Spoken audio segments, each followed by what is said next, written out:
কারখানায় কাজ করা সামান্য এক শ্রমিকের ছেলের খেলা দেখে তাকে কিনে নেয় স্থানীয় এক ক্লাব।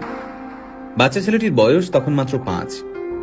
কিন্তু ভাগ্যের কি পরিহাস, মাত্র 11 বছর বয়সে এক বিরল রোগ ধরা পড়ল এই বিস্ময় বালকের। পরিস্থিতি এমন হলো যে চিকিৎসা শুরু না হলে বাচ্চাটির প্রাণ সংশয় হতে পারে। সেই চিকিৎসার জন্য মাসে 75,000 টাকা প্রয়োজন। কিন্তু সামান্য এক শ্রমিক বাবা কিভাবে জোগাড় করবেন এই টাকা? স্থানীয় যে ক্লাবে ছেলেটি খেলতো তারাও এই বিপুল পরিমাণ টাকা দিতে অস্বীকার করল।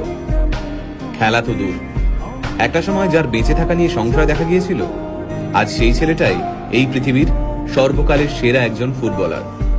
হ্যাঁ, ঠিকই ধরেছেন। আজকের ভিডিওতে আমরা কথা বলবো লিওনেল মেসিকে নিয়ে। 1987 সালে আর্জেন্টিনার রোজারিওতে জন্ম হয় মেসির। বাবা কাজ করতেন স্টিল ফ্যাক্টরিতে, মা ছিলেন সাফাই কর্মী। হাঁটতে শেখার আগেই ফুটবল নিয়ে কসরত করা শিখে যায় ছোট্ট মেসি।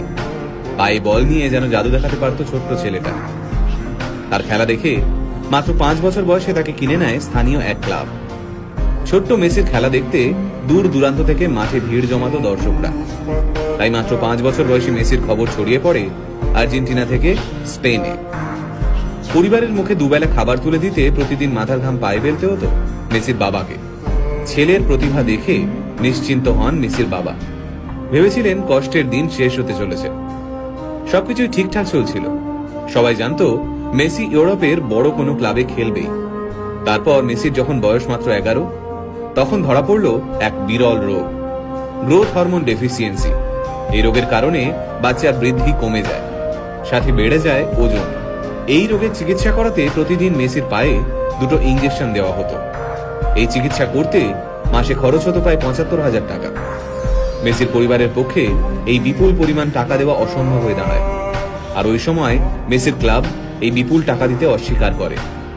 চিকিৎসার খরচ জোগাতে বিভিন্ন ক্লাবের দরজায় দরজায় ঘুরতে থাকেন মেসির বাবা। কিন্তু মাত্র 11 বছরের একটা বাচ্চার জন্য প্রত্যেকটা ক্লাব এই বিপুল পরিমাণ টাকা দিতে অস্বীকার করে। তবে চিকিৎসা চলাকালীন মেসিকে মাঠ থেকে এক মুহূর্তের জন্যও দূরে সরিয়ে রাখা যায়নি। সেই সময় ওই মাঠে উপস্থিত ছিলেন ফুটবল ক্লাব বার্সেলোনার এক প্রতিনিধি। মেসির পায়ের জাদু দেখে মেসিকে স্পেনের বার্সেলোনায় নিয়ে যেতে চান সেই প্রতিনিধি। হাতের কাছে কোনো কাগজ না থাকার কারণে একটা ন্যাপকিনেই কন্ট্রাক্ট লেখা হয়। তাতে সই করেন মেসির বাবা। সেই বহুমূল্য ন্যাপকিন এখনো মেসির কাছে রয়েছে। তারপরের ইতিহাস আমরা সবাই জানি।